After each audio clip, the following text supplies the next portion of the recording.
Ikaw Gusto mo ng at real ako, Real talk, ha? pinagtagpo. Pagod na akong intindihin ka. Nag-usap ang ating puso. Ako rin, pagod na rin ako. Pagod na ako sumunod sa lahat ng gusto mo.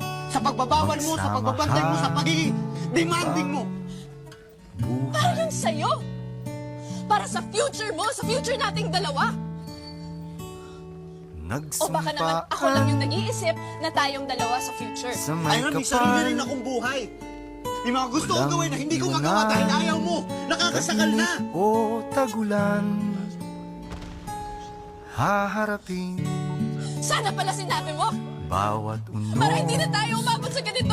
Hindi ko nga masabi sa'yo dahil alam kong ganyan yung magiging reaksyon mo.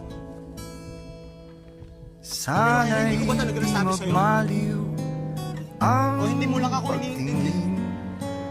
Kay daling Hindi kita iniintindi? sabihin, kay hirap gawin. Ako ba yung di Sa nakakaintindi? mundo Ako ba yung masama? Ako ba yung mali? Hindi ako na ulit. Kasalanan ko na ulit. katiyakan. Kasalanan ko